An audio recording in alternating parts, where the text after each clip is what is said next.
Game Clique.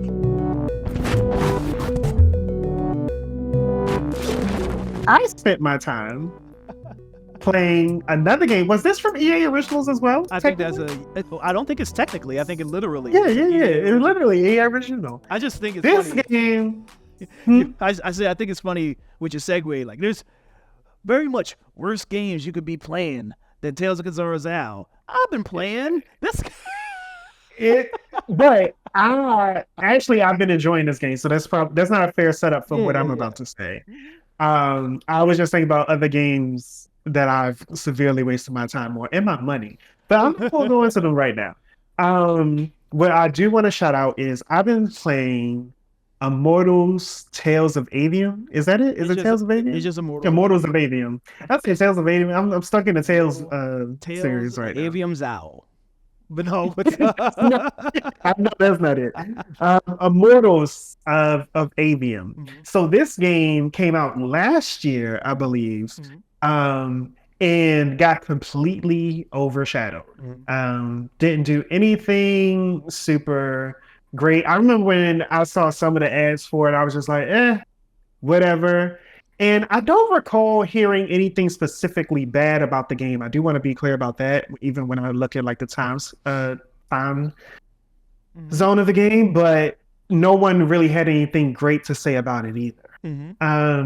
So the game got added to PlayStation Plus this month, and I just happened to check it out just on a whim. I was just bored one night, and I didn't feel like playing any of my other games because they're super try hard, super grindy. And I was like, I just need something that will keep me entertained and not drain me. I plugged this in. I played for like 2 hours. I wound up beating the game within 2 or 3 days. Damn. I played it over the weekend. It is, I don't know how else to say. It's great. It's actually a good game. I don't think it's like quote unquote amazing or anything like that. But the game is good. It's fun. Like there's so many games that just forget to be fun sometimes. The way that the game works is there's so many different things I can say, but I will say as a baseline for its gameplay, it follows a Tales of Zelda. I'm sorry, Tales of Zelda's Owl. It follows a Zelda type game design. For as like you're exposed to the world, but there's these different places you can't really get to until you get powers, and then you can come back and like see what's going on with them later on. And pretty much all of them are optional, but there are some very, very specific story cued ones. The game is first person magic based.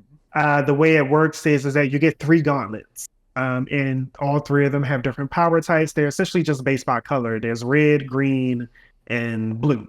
So all the colors are RGB. So you do your red, green, blue colors, and you also have puzzles based off of them as well. So it's like your blue is more so for single precision strike type magic. Red is more of like a shotgun blast kind of thing. It's super powerful, but like the reload and the recoil is crazy. And green you can think of more as like your machine gun kind of aesthetic. And you have to solve puzzles using these different types of magic as well as doing damage to your enemies. You have a skill tree that goes into red, green, and blue. And different, skills affect different skills in the other skill tree. So it's actually kind of interesting to see how different players will build their magic user to go forward. And to talk about the story a little bit, the game follows like a B action movie. I don't know if this makes sense. I want to just think of like a dumb action movie that doesn't have anything super going for it except like some great action scenes. The story is kind of batshit wild, as far as at least how they write it anyway. There's some cringe moments where like they make the characters like cuss, and it's going with the environment. You can tell that they did it intentionally. It's not like a one-off kind of thing. So because they do it enough throughout the script, it kind of just seems like it's part of the world now, the way that some of these characters talk to each other. So that's fine. The voice acting is pretty good.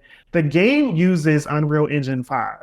And so this is, I think, one of the things that maybe it turned off some other people is it seems like the game was built using literally just the base model aesthetics and graphics that are in Unreal Engine 5. Mhm. It's like they took a bunch of things. It's like a tech demo almost. It's like, what if I can grab all the assets that are available to me in Unreal Engine 5 and then just make a AAA game out of it? And that's what it seems like occurred.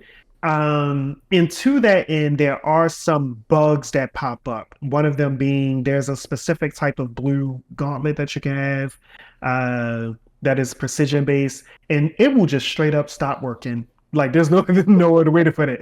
It will just straight up stop working in two different ways. One, like you're supposed to charge it up and then throw it. You can charge this up and then let it go, and then nothing will come out. That's one version of the bug. And then the second one isn't as bad. It's just a visual glitch. It's supposed to be like spark effects that happen at the hit location, but instead of the spark effects playing, the actual blocks that are used in game development will show without the special effects. So like you just see like this all these big blocks that were supposed to be what the special effects take the place of. It's crazy. So that occurs. But other than that, I didn't have any other game breaking bugs. I'm trying to remember if I remember anything else happening, and those were really like the only two that I remember standing out. And so, in my fix for that was literally just to not use that type of blue magic. Each type of magic has three. So, with the three gauntlets, each type of magic has three different versions of that gauntlet. So, you can, pick and choose, mix it up to your fancy. So, I just didn't use that type of blue magic, and everything seemed to work out fine from there. It's loot based as far as the game, but it's not like Destiny. It's very scripted in a way of like how you get new gear between common, rare, legendary, and a quote unquote exotic. So that's there. It's a thing. I could just talk about this game just being fun. It's just a fun game, and it's unfortunate that I don't think we will ever see a sequel for it. But they put a lot of work into it. They put a lot of care into it because if you care about diving even deeper into the world that they built up, which I think is super interesting, by the way. But this is also somebody that's just a fan of magic. The world they built up, I think, is super interesting. And they have included a lot of different like documents and things that you can find and read over if you want to get even more information out of the script. And the last thing that I want to touch base on for it, I just had it in my head. I can't remember. So, I hate when that happens. Well, Yeah, I do want to touch on. I didn't get to play this personally. Like full it's just transparency. good. It, It's free. Grab it before it's gone it's to the free. month. Well, so it's free on PlayStation. I downloaded it Yeah, it's the on membership. PlayStation. Yeah. And I've downloaded Hmm. it on Xbox because it's on Game Pass too because it's an EA game. And you brought this up that saying like you wanted to talk about this, and I thought this was such a cool, weird thing to talk about right now. Like I really wanted to join you in the conversation. That's why I downloaded it on everything, and I did not touch it. I don't know like I don't know what for happened. for a game that's so unique from the outside looking in, Hmm. it's something about it just doesn't grab me, and it's just everybody must feel the same way because everybody else Yeah. did not play it I either. didn't. I didn't even have the intention of playing it. Mm. Like I said, like it was literally just. I thought because of like how lackluster the promotion and stuff was, that it could be something that again wouldn't break my brain to try to play kind of thing. But once I got into it, I was just like, oh, I want to see the rest of this. Oh, now I don't remember what I wanted to say. As far as the story, I don't think the story is going to win any awards. Like that's not a thing, right? Like I said, it's like a B tier action movie, the way that it follows. But what I do think they did interesting was there is a war that is going on. And with one thing I think that he did very well is talk about the different ways that individuals respond to war. Um, about showcasing their different characters' perspectives on it, as far as like those who were gung ho war, those who wanted to end the war, those who wanted to find like some other kind of conclusion. I think they did pretty good at just exposing those different things. And I'm gonna expose this part because I just don't even know who's going to play it. But one thing that I think that was interesting is that you know how normally a villain is like tied to the protagonist in some kind of way, and like you know there's like this real personal vendetta thing going on. Well, the villain in this one, there's literally a moment in the script where he's just like, the reason why you're mad at me is because you don't even exist to me. Like he's just going around destroying civilizations in his own pursuit of his agenda. Yeah. And like this person happens to have like some friends of his, you know, caught up in that. And this villain is just like, oh, you one of the regulars? Like you that's why you mad? That's really like his attitude towards the protagonist. And it does not change. There's no like he's just like, Hit him with the Thanos. okay, and that's why you upset. Go on. Damn. Yeah. So I thought it was interesting how they played on, and there's other moments in the script like that where it's just like characters make decisions that you would think in a moral standpoint, it's like you wouldn't do morally, you wouldn't do that. But this character's just like, eh, well, these are the reasons why I would make this decision, and I don't care if you respect it or not, but this is how I deal with war. Yeah, so this is developed by Ascendant Studios, if I'm correct. And if I remember correct, the Ascendant Studios is made up majority of a bunch of people who left Activision, specifically Sledgehammer Games, that works on a lot of the Call of Duty titles. So from looking at the gameplay, not even touching the gameplay, it definitely looks like it takes a lot of that Call of Duty inspiration and all that, that their experience from developing those prior Call of Duty games into here. Which I can see that. Yeah, there might be another reason why I wasn't really too interested in it, because like something like Call of Duty doesn't speak to me. Like I get it every year, I run through the campaign kind of like as like you know how like people just like, you know how sleepwalkers work, where like you just like they get up, they walk, they're not using all their brain power, but they somehow like make it to where they're going and back into the bed safe. That's me going through Call of Duty campaigns. It's just like I feel obligated to do it. It's something to do, and like Immortals of Aveum looked like that with magic.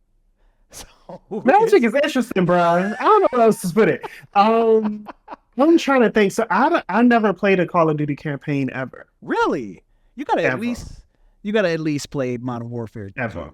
Modern Warfare 2 has some interesting stuff in it. Not a single minutia of a minute. I think if I had to pick one for anybody to play, it's Modern Warfare 2. I'm good. I mean, I'm good. I think about it, and I'm like, I'm good. Now I play the multiplayer, right? I play multiplayer. I'm not like that, but interesting part. That's like the most because that's what keeps the games alive. That's what keeps them alive. I mean, I played that. I played zombies. The one thing I didn't play Prop Hunt. I'm missing out, apparently, according to TikTok. But I play Overwatch version of Prop Hunt. But yeah, like so I don't know. Like I said, I don't think the story is going to win any campaigns, but one thing that I will set it apart from a Call of Duty for sure is if you enjoy puzzles, because the game has various puzzles throughout it. And so that, is pretty interesting and keeps it going if you like those. And I grew up on Tomb Raider, so you put that in there. Like, I gotta... Are we pushing boxes? No, there are no box pushings. It's mostly things like switches that got to be done in a correct way and certain things like that. Now there is rotating lasers kind of thing, so you don't push boxes, but you got like rotate lasers in the correct way. that is a thing. But yeah, I don't want to get off track, but like there's one puzzle type that's in games that I never get tired of. And it's like the pipe dream thing where like the liquid is on one side of the screen and you got to get it to the other side of the screen by like moving the pipes. And it's to a degree. And I'm trying to think. I don't think there's any puzzles like that in there, unfortunately. No, I'm just playing. Yeah, man, give Immortals of Aveum a chance. I don't think this is going to be a definite. Yeah, you literally can't fail it twice. So, if you have PlayStation Plus, it's the PlayStation Plus game for. Oh no, it's about to be by the time this episode airs, it's not going to be the PlayStation Plus game in a month. I don't know. Yikes. Hurry up and go back in time. Give it a try. It is still going to be. I think it deserves, at least by this time period, I think the game probably goes on sale for like $20 or something. If you see this game for $20, I would say honestly $40. If you see it for $39.99, it is worth it. It is definitely just worth going through, seeing what they did with these characters, laughing at some stuff, and having a good campaign. And it has some in-game content with it as well. Even after you finish the campaign, they did a lot. They even did a DLC update to add like new dungeons, quote unquote, for you to play through, where you have to either like do a gauntlet for facing the enemies or do some traversal campaigns. So that's another version of their puzzles, is a little bit of traversal stuff using the in-game mechanics. But yeah.